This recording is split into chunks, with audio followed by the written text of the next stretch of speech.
बादशाह अकबर के दरबार के अधिकांश मंत्री बीरबल से जलते थे।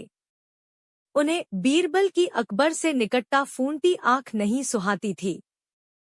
अकबर का बीरबल पर अतिविश्वास तथा हर बात पर बीरबल की राय को सर्वोपरि रखना भी वे कारण थे, जिसके कारण बीरबल दरबारियों की ईर्ष्या का पात्र था।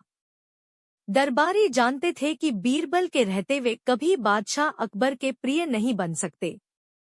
एक बार उन्होंने बीरबल को अपने रास्ते से हटाने की साजिश की। इस साजिश में उनका सहायक बना बादशाह अकबर का नाई।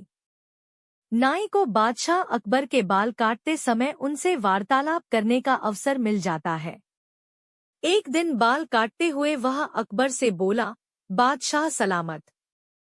कल रात मैंने एक सपना देखा जिसमें आपके अब्बा हुजूर मुझे दिखाई दिए।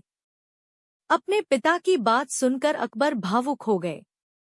वे बहुत छोटे थे जब उनके पिता की मृत्यु हुई थी।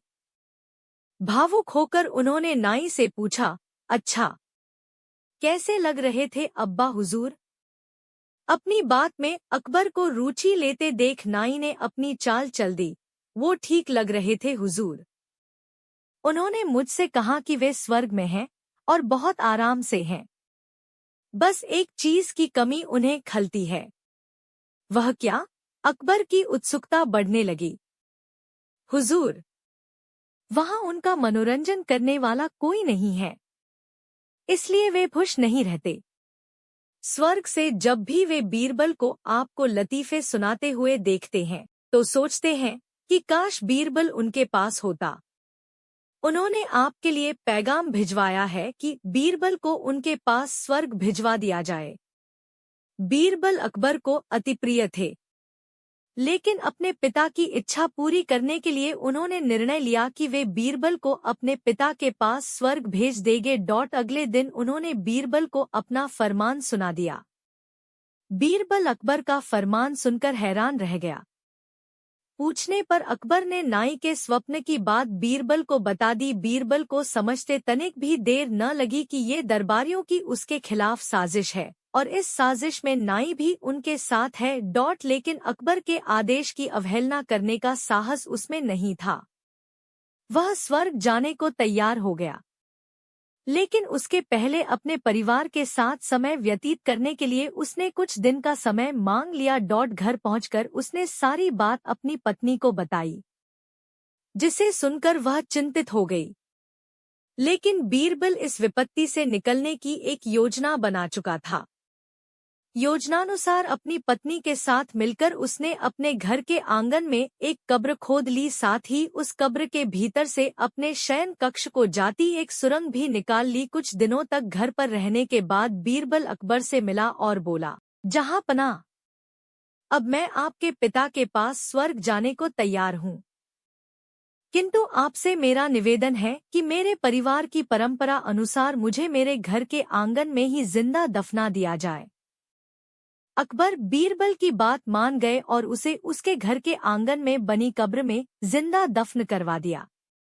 योजनानुसार बीरबल कब्र से लगी सुरंग से होते हुए अपने घर आ गया।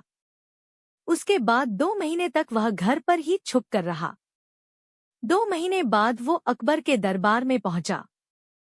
सारे दरबारी उसे देखकर हैरान थे। बीरबल के बाल और दाढ़ी बढ़ी हुई थी और वह बड़ा ही विचित्र नजर आ रहा था। उसे इस अवस्था में अपने सामने देख अकबर ने पूछा, बीरबल, तुम वापस आ गए। हमें बताओ, हमारे अब्बा हुजूर कैसे हैं और तुमने अपनी ये कैसी हालत बना ली है? सब ठीक तो है? जी जहां पनाह, स्वर्ग में सब ठीक है। मैं आपके पिताजी से मिला और उन्हें खूब सारे लतीफे सुनाकर उनका मनोरंजन भी किया। आपके पिता खुश भी बहुत हुए। लेकिन बीरबल के कहना जारी रखा, स्वर्ग में नाई का ना होना एक बड़ी समस्या है। इसलिए तो मेरे बाल बढ़ गए हैं और दाढ़ी भी आपके पिताजी के बालों और दाढ़ी की हालत तो मुझसे भी बुरी है। इसलिए उन्होंने स्वर्ग में आपके नाई को भिजवा देने का पैगाम भेजा है। इत्तेफाक से नाई भी उस दिन वहीं था। बीरबल की बात सुनकर उसकी सिट्टी पिट्टी गुम हो गई। इधर अपने अब्बा हुजूर की ये इच्छा भी पूरी करने ले लिए अकबर ने नाई को जिंदा दफनाने का आदेश दे दिया। ये आदेश सुनकर डर के मारे नाई अकबर के पैरों पर गिर पड़ा और बीरबल को फंसाने की योजना और उसमें शामिल मंत्रियों के बारे में अकबर को सब कुछ बता दिया। फिर क्या? साजिशकर्ताओं को उनकी साजिश की सजा मिलनी ही थी। अकबर ने सबको 50 से 50 कोड़े लगवाए।